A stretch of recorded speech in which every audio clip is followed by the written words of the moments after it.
জয় গোপাল, রাধে রাধে। আজকে ভোগ দর্শন করিয়েই ভিডিওটা শুরু করছি। আর এই ভোগ আমি রান্না করেছি নিজে হাতে বানানো আমার এই মাটির উনুনে। হ্যাঁ, ছোটোবেলা থেকে আমি কোনো কাজেই ভালো নয়, কোনো কাজেই পারদর্শী নয়। মানে ওই যে স্কুলে পড়তাম তখন যে হাতে মাটির কাজ দিত সেটাও আমি ঠিকঠাক বানাতে পারতাম না। সেই জন্যেই এত উৎসাহ যে আমি নিজে হাতে মাটির উনুন বানিয়েছি। আদিক্ষেতা মনে হতেই পারে, কিন্তু ওই যে নিজে হাতে বানিয়েছি মাটির উনুন, তাই সেই আনন্দেই যখন উনুনটা হয়ে গেছিলো তখনই মনস্থির করে নিয়েছিলাম যে যেদিন প্রথম রান্না করব ঠাকুরের কিছু একটা রান্না করে দেব। যেই ভাবা সেই কাজ। আর শীত মানেই পিঠে পুলি পায়েস, সেই ভেবেই পায়েস বানাতে শুরু করলাম, তাও আবার গুড়ের পায়েস।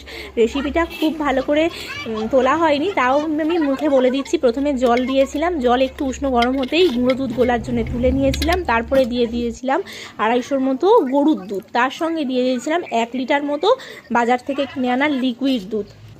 তারপরে ঘি মাখানো গোবিন্দভোগ চালটা দিয়ে দিয়েছিলাম। তারপরে দিয়েছিলাম তাতে মানে ভাতটা যখন হয়ে হয়ে আসবে মিছরি, গুড় আর কাজু কিশমিশ। আর এই যে আমি রান্নি, আর এই যে আমার ঠাকুরের ভোগ। কেমন লাগলো জানিও কিন্তু। রাধে রাধে বলে যেতে ভুলো না। Tata, bye bye.